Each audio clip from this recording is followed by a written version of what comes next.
In an ever-evolving digital landscape, for your business to thrive, you must adapt or die.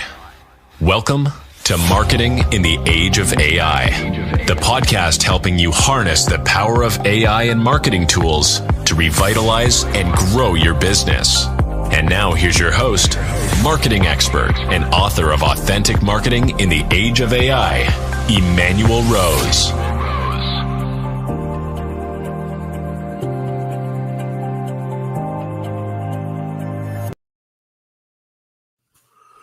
Welcome to this episode of Marketing in the Age of AI. One of the questions that I get asked a lot is, I'm using ChatGPT or I'm using Claude, and we're not able to customize it enough, and it's not doing exactly what I needed to do. And what should I do next? And the good news is today I get to talk with Michael LaVista, who founded Caxi in the year 2000 as a company dedicated to finding meaningful outcomes and delivering custom technology to capture them to businesses around the world. Over the years, Michael has led Caxi as it has developed a specialty in custom software development and e-commerce. Michael has experience in a variety of sectors, but has considerable strength in manufacturing, private equity, startups, higher education, financial services, and healthcare. And I am fortunate and grateful to have you on the show today, Mike. Thanks for joining me. Emmanuel, thanks for inviting me. I'm excited to have our conversation today. Awesome. Yeah. So 24 years of software development, you've seen a lot of shiny objects come and go. And where do you put the AI bubble in terms of what you've seen over the course of the Caxi lifespan? Honestly, yeah, I'm in the shiny object business, so that's a great setup. Because really, it's all about like you ever see that that Gartner hype cycle graph they always put out? It's like, there's sort of like idea and then kind of adoption, then it shoots up, and then people it becomes more commonplace, and then you kind of get a little bit depressed, like it wasn't as good as we thought. Right. I think that's happening with AI in general, and it's almost like the special case of LLM, because for those listening, like AI is a lot of things, and there's this little tiny circle called LLM that everyone knows about now because of chat and cloud and all the stuff you just listed out. And so now it's about like, how do we make the most of that? And in our business, a lot of what we do is because like you kind of have a marketing focused audience.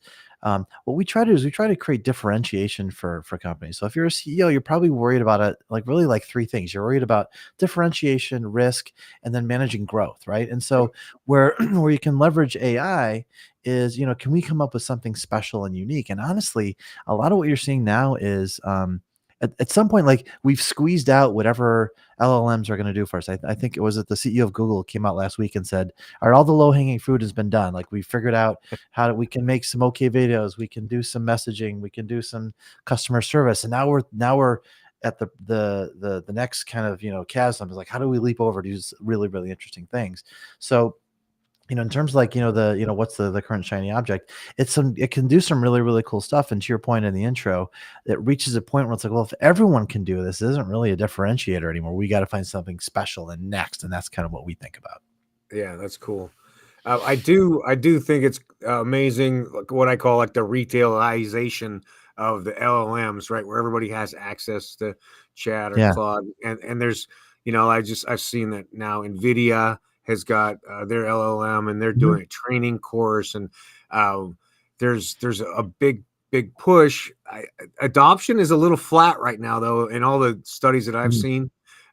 So it's kind of like the first push of us that we're gonna do it and get our feet wet got in, and so I guess how do we get that next layer of participant into using this for the benefits of efficiency and the leverage of time and doing things that we either don't like or are not good at?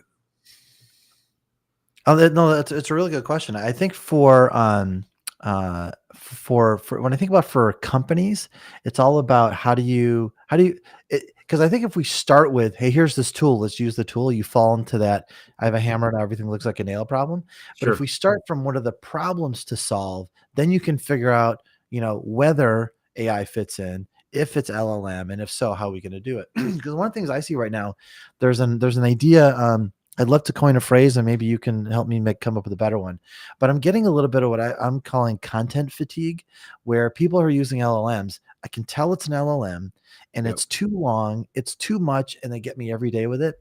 And there's listeners will correct me on whoever this is, but there's this writer who's got this famous quote that goes, apologies for the long letter. It would have been shorter if I had more time, because like it's really easy to just it's easy to barf it all out there, but to Yep. condense it down, and that's what content and writing is really about. And I think that applies to kind of how we use it. So if we're just taking a giant, hose and spraying everything with LLMs, it's going to get fatiguing. And people know, like we had a conversation internally at the company today where we had to come up with like a rule that's like, okay, for one, like don't use these LLMs for your code. So for those who don't know, you can go to a chat GPT and say, write me some computer code for how to do this thing. And it's okay for a small, discrete, acute problem task. It's not really good at all for a really big one. And I think the same applies for content. So like, I don't want to see a consulting deliverable that was written by ChatGPT, because guess what? I could have done that too for 30 cents. So I think we really to find bigger problems to solve. Where I see that the frontier of where all the money's really going to be made and all the value is going to be created for both companies and customers is in personalization. So the idea that, like for years you've logged in and, hey, welcome Emmanuel, here's, your list of things, whatever. That's become kind of commonplace. I think the world where I can actually do something meaningful for you, knowing about your past behaviors on the site and some other data and some other stuff, that's where you could create a kind of competitive advantage. And that's where people are going to have to do what I'm going to call sort of like real AI, where you're actually building a model based on you as opposed to just some kind of LLM model. I think personalization is the next frontier. Yeah, I like that. And I want to see more tools that are grabbing real-time weather, real-time events, Mm. real-time situations, and then bringing that to me and say, hey, it's going to be raining today in Arcata, California. Did you, remember to get an umbrella for everybody in the family, right? Right. And I think there's a certain amount of dynamism that we haven't quite really attached to at the software level. No, that's a great point. And the real timeness, if that's a word, we'll coin 2 words today. But Yeah. the real timeness of these things, it can matter, because that's where you're going to make a difference with, like you said, weather, or even just like, like honestly, supply chain. The more we know about weather, but also transportation and the cost of gas and all these kind of things, to be able to have a business, be able to make some predictions and decisions. Obviously tariffs have been in the news. Like, do you make a decision now about, do I buy all my 2025 inventory today, or Yeah. do I wait and roll the dice and see what happens? That could be an AI task, or kinds like that could be something we see in the future. I love that. Yeah. Well, yeah, and then yeah, supply chain. Shifting a little bit, are you seeing more activity from B2B clients or direct consumer clients in the software development? I got to be honest, most of our work has been B2B over the years, but kind of, you're getting me thinking on my feet here a little bit. Good. We've A lot of what we've done over the last few years has been more SaaS. So while our customer is a B2B customer for us, our end consumer of the product is customer.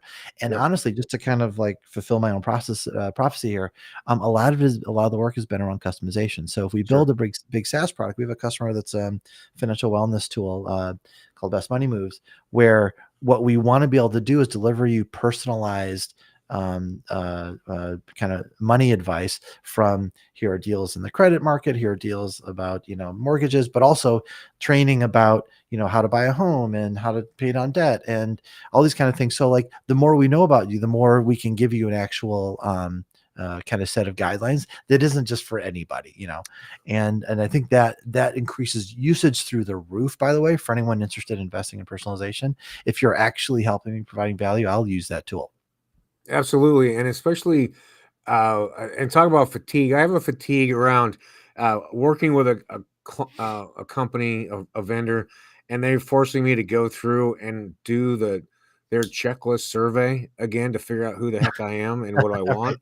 Right? Yeah. Like, I kind of have the theory that if I fill that out once, then you guys should be accessing that every time Yeah. I'm coming back to buy from you. Yeah. Not to mention, you should probably already know. Yeah. right? And Sure. if I'm any sort of repeat customer, you've got, what I looked at, what I put in a cart and didn't buy, and what I thought about, and even, like all this public available data about, where I am and zip code. I mean, you can get I'm sure we've all seen this, the scary amount of data you can get from, zip code and all these kind of things, that you can make a pretty good guess about, kids and where you're going to college and things brands you interact with and all that kind of stuff. I mean, it's there for the taking, with not a ton of work, I think. Yeah. I mean, there's, as I've established, there's about very easily 13,000 data points that a company can Yeah. find in some form or fashion, and so I'm excited when I'm in the actual buying process, not kind of like not when I'm sniffing, like that Hmm. still feels creepy to me when they know too Yeah. much about me when it's somebody I haven't worked with. But once I'm a customer, then yeah, solve my problems for me in advance so I can get it off my list. Yeah. And here's my pitch to any companies listening. Please make the online experience connected to the in-store experience, because we all have that thing where you go in and they go, "Oh, you bought this online, you can't return that here." Like, I mean, we're all in Right. technology. We know the systems talk to each other. Like, really, and Yep. this is where I get to like what the next some of the next frontiers are. I think the more companies pay attention to the full customer experience, the full customer journey from, as you just said, from sniffing to online to in store, if we can connect that experience, and like imagine, maybe this is too creepy, but you go into the store and you're checking out and they can see that you looked at that fleece last week. Hey, I saw you were looking at this fleece that's on sale. Did you know? Like, that's Right. actually a service to me, but I Agreed. haven't seen anyone have a truly connected in-store experience like that. Yeah, that's a I good also point. tell you, I have a client who told me that, it is in retail, so grain of salt, but that some huge percentage of commerce is still conducted at the store, and I think he said 85%. So as much as we think that it's all moved online, from a dollar point of view, it's actually still mostly in store. Yeah. There's a lot of stuff that you have to be able to try or feel or put Yeah. on, right? Like I'm looking for a pair of very expensive European made hiking boots that are specialty Mm. hiking boots. I'm not going to order 3 pairs just so I make sure I get the right pair and then send 2 back, right? Right, right. Yeah. Yeah. Well, Oh, and probably, Facebook and Instagram know about that, and so every time you're in there, they're showing you boots and boots and boots, and, that's, maybe that's a service. I don't know. yeah. What do you say for people for people who are running companies? They need to develop some guide rules and guidelines for their staff around LLMs and how to use software. What kind of policies and procedures are best practices from your perspective, Mike?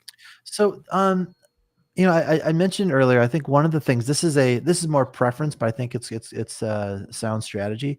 I don't think you want the voice of ChatGPT to be what customers see unvarnished, because I think we've gotten to a point now where it was a novelty and kind of cool to begin with, but we can all tell what that is. And to be honest, I feel like there's an ad campaign running right now or like um, I think it's an Apple ad where someone writes kind of an angry email and then has them rephrase it and he sends that. I would be terrified as an organization if that's what's happening, just because it's not going to feel like a human. So I feel like what you want to do is, I think like all technology, as an organization, figure out what the technology is good at and use it for that. So, for example, I Right. would argue, um, LLMs are great at give me 21 ideas about how to ideas for the Christmas email, right? And now here's 21 ideas. Great. These 3 are terrible. That one's okay. That one, okay. Let's have people work with number 7 and 12, and then you go do that.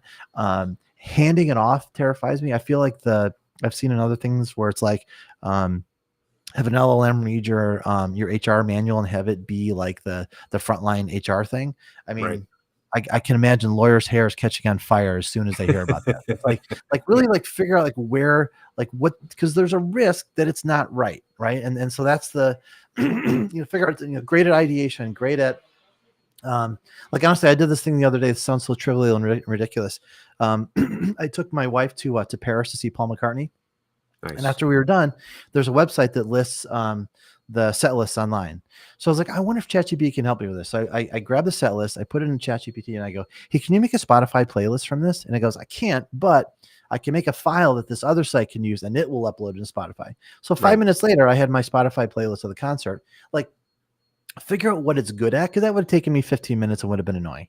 I think as a developer, like all developers want to like automate stuff. And even if it takes you 4 times longer to write the script, like you'll do it because that's your mindset. So figure out what it's good at, and lean into that, and be really careful about what you just sort of like set out into the world. Yeah, I like it. The kind of the shorthand that I'm working with now is I want to use AI first for everything, but you got to have a human in the loop. You got to have somebody managing and monitoring and making sure that the KPI that you established is actually being met. Right. Yeah, because they don't know from KPIs. They don't know how to like, manage it versus a number. And also, like, I make this joke at my uncle's expense, who's a lawyer, who says everything with 100% confidence, even if he's wrong. And that's what ChatGPT is, So it's like, I can't remember what the example was, but it was, who is the all-star from the, 2010 MLB, All-Star game, whatever. And it very confidently said the wrong player and listed his stats, and all these things were completely invented, right? That hallucination thing is very real. Because here's the area of interest. I actually was playing with this morning.